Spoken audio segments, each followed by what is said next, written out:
Europa enfrentó uno de los capítulos más oscuros y aterradores de su historia. No fue una guerra ni una plaga lo que diezmó su población, sino algo mucho más silencioso y brutal: el hambre. Esta es una historia de lluvias interminables, cultivos que se pudrían bajo tierra, animales muertos por millares, familias desesperadas que cocinaban cuero y corteza para sobrevivir. Donde el olor de la muerte llenaba las calles, la fe tambaleaba y la humanidad mostraba su lado más oscuro. Esta es la historia de la Gran Hambruna de 1315, la tragedia olvidada que cambió para siempre la historia de Europa. La Gran Hambruna 1315 a 1317. Hubo un tiempo en que Europa no fue azotada por guerras, ni por plagas, sino por algo peor: el hambre. Y no hablo de no tener que almorzar, hablo de niños comiendo raíces, madres abandonando a sus hijos y gente que cocinaba el cuero de sus zapatos para no morir. Esta es la historia real de la Gran Hambruna de 1315, cuando la lluvia no paró durante 2 años y Europa se vino abajo. Esta historia casi nadie la recuerda, pero debió haber marcado a toda una generación. No hubo ejércitos, no hubo bombas, solo lluvia interminable y estómagos vacíos. En el año 1315, Europa parecía avanzar. Las ciudades crecían, los castillos se levantaban, el comercio entre reinos se expandía, pero en silencio, algo más se estaba formando sobre sus cabezas: nubes oscuras. Ese año, las lluvias comenzaron antes de lo habitual y no se detuvieron. Lo que vino no fue una tormenta normal, fue un invierno interminable, de semanas grises, cielos tapados y campos encharcados. La tierra ya no absorbía el agua, se volvía barro, las semillas no germinaban, se pudrían. Las cosechas del 1315 se perdieron casi por completo. Los animales, sin forraje ni pasto seco, comenzaron a morir. Primero los más débiles, luego los que todavía podían ser salvados. Las enfermedades se multiplicaban entre el ganado por la humedad constante. El pan se volvió un lujo. Los precios se dispararon. En algunas regiones de Europa, el trigo llegó a costar 8 veces más de lo habitual. Un trabajador no podía pagar ni un puñado de harina. El hambre se extendió como una sombra, y cuando el estómago ruge, los seres humanos cambian. La gente comía lo que encontraba: hojas, raíces hervidas, cortezas de árboles, barro seco. Hay testimonios de personas que cocinaban cuero, el de sus cinturones, sus zapatos o los tambores viejos. Se los servía durante horas, hasta que se ablandaran y pudieran tragarse. Algunos comenzaron a comerse a los animales callejeros, otros desenterraban huesos, y en las zonas más remotas, el horror llegó a su punto más bajo. Se hablaba en susurros de familias que se encerraban en las casas y no salían por días, y cuando lo hacían, uno de sus miembros ya no estaba. Hay registros de madres que abandonaban a sus hijos en los caminos, sin poder alimentarlos. Otros testimonios describen fosas comunes, gente enterrada sin nombre, ciudades donde el pan se convirtió en objeto de robo y violencia. Y cuando alguien moría, muchas veces no había quien lo enterrara. Los cuerpos quedaban a la intemperie, atrayendo animales, generando enfermedades. Pero lo más perturbador era otra cosa: el olor. La peste aún no había llegado, pero el aire ya estaba enfermo. Los cronistas hablaban de un hedor espeso, que se pegaba a la piel y no se iba. Decían que el olor era dulce y ácido a la vez, como carne podrida mezclada con humo y agua estancada.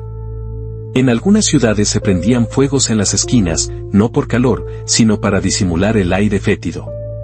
En iglesias, incluso se quemaban incienso y hierbas secas durante horas solo para que los sacerdotes pudieran respirar sin vomitar.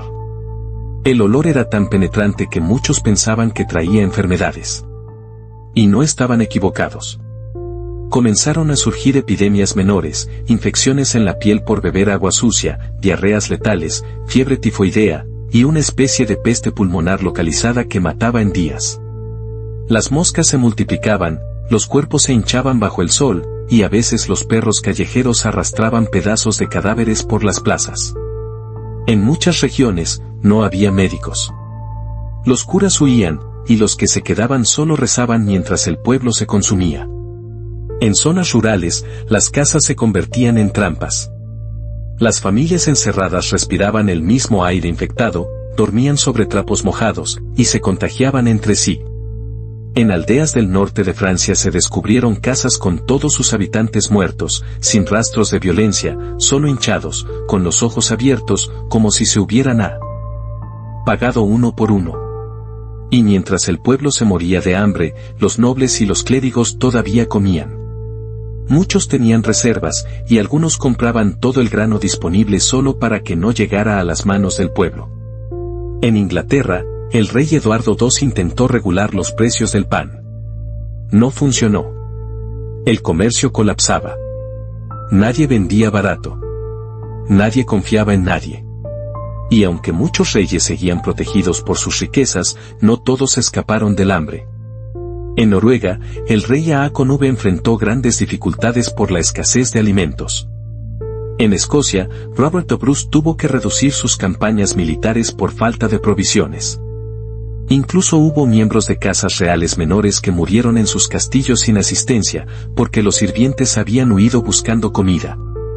Mientras tanto, la iglesia intentaba mantener su autoridad, pero algo comenzó a quebrarse. Durante siglos, la gente había creído que la iglesia tenía el poder de interceder ante Dios. Hacían procesiones bajo la lluvia, misas especiales, oraciones colectivas, pero nada cambiaba. La lluvia seguía cayendo, el pan seguía desapareciendo. El pueblo comenzó a desconfiar. Algunos decían que los curas ya no tenían el favor divino. Otros los acusaban de mentirosos. En varias regiones se saquearon iglesias. En algunas se encontraron graneros secretos bajo las capillas. Hubo sacerdotes golpeados, expulsados y hasta ejecutados por no repartir su pan. Los fieles empezaron a seguir a predicadores callejeros y falsos profetas. Algunos se autoflagelaban con la esperanza de detener la lluvia. En Alemania y Suiza se reportaron sectas aisladas. En Francia se enterró a los muertos sin misa ni cruz. La fe comenzó a erosionarse. En el caos, se disparó el comercio de huesos humanos y carne. Algunos robaban tumbas para vender restos a curanderos. En ciudades grandes, hubo mercados clandestinos donde se ofrecía carne anónima que muchos sabían que era humana. Las fosas comunes mal cerradas comenzaban a reventar en verano. Los gases inflaban los cuerpos, y partes humanas emergían del barro. En los campos, los perros cavaban tumbas y sacaban cráneos.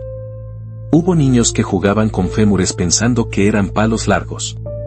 La iglesia, en su intento de frenar lo que llamaban el mal, ordenó exterminar a los gatos por considerarlos demoníacos. Como resultado, las ratas se multiplicaron sin control. Las ratas negras, portadoras de pulgas, fueron el puente hacia el siguiente desastre. Desesperados, muchos pueblos comenzaron a acusar a ancianas y viudas de haber traído la lluvia. Fueron golpeadas, apedreadas, quemadas. No hubo juicio. Solo miedo. Esto fue el inicio silencioso de la caza de brujas. En algunas regiones de Flandes y Alemania, campesinos armados con herramientas de labranza atacaron monasterios y casas nobles en busca de grano. Algunos clérigos y señores fueron asesinados a golpes por negarse a compartir. Estas rebeliones serían el preludio de futuras insurrecciones europeas. En muchos monasterios, los libros fueron abandonados.